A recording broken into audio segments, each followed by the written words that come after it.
Let's move on now. Israeli Defense Forces are claiming that they killed the company commander of Hamas's elite Najaba force in central Gaza. The military says Adel Mesmah was the commander of the militants who carried out October 7th attacks.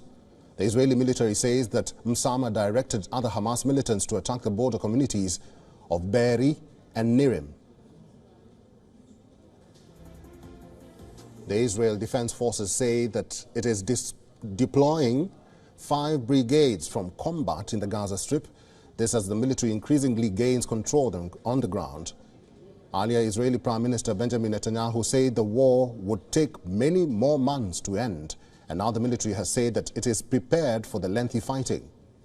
Although in different phases from the high-intensity campaign it has waged so far, the announcement came as troops continued to operate in Gaza. The IDF also released footage of the troops and dogs from the Orchid's K9 unit operating in the Gaza Strip. The dogs carry out initial scans before soldiers enter an area or even a building.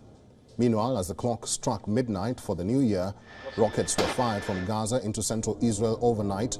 The attack triggered sirens throughout the central and southern parts of the country. The Hamas's armed wing said the barrage was in response to the massacres against civilians in Gaza. This comes a day after Israeli jets intensified attacks on central Gaza. According to Hamas's health ministry, at least 48 Palestinians were killed in overnight bombing in Gaza City. Another strike killed 20 people sheltering at the Al-Aqsa University in the west of Gaza City. In another incident, Israeli police and emergency services said that a Palestinian stabbed and wounded 2 people near an Israeli settlement in the West Bank on Sunday before being neutralized.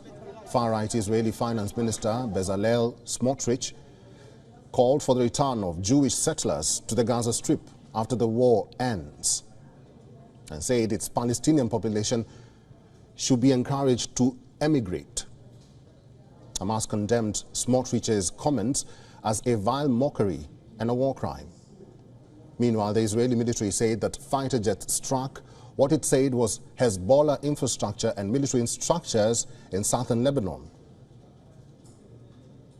Israeli military spokesperson Daniel Hagari said the Hezbollah does not care about the residents of southern Lebanon. He also added that the militants had turned villages in southern Lebanon into a fighting zone. Following the Israeli airstrikes, craters are dotted around the village of Kfar Kila in southern Lebanon. This comes as Israeli media quoted Deputy Hezbollah Chief Naim Qassem saying Israel cannot bring back its displaced northern residents during combat. He added that Israel cannot profit from this battle or its conclusion. It must first end the war in Gaza so that the war in Lebanon can end. Meanwhile, as 2023 drew to a close, Palestinians in Gaza prayed for a ceasefire but had little hope the new year would be better. According to Hamas's health ministry, Israel's offensive has killed over 21,800 people, with many more feared dead under the rubble, and pushed nearly all of its 2.3 million people from their homes. And for more on this, our correspondent Jody Cohen has sent us this report.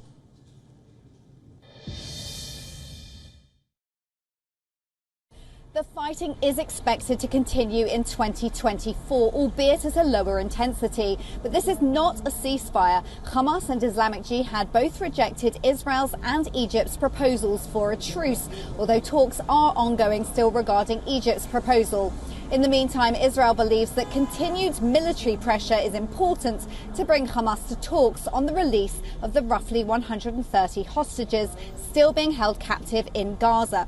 Now, some commentators are suggesting that the lower intensity fighting could ease pressure on Gazan civilians, although Israel says there's no limit to the aid it is inspecting and insists that the bottleneck is with UN agencies' distribution and Hamas stealing much of the aid.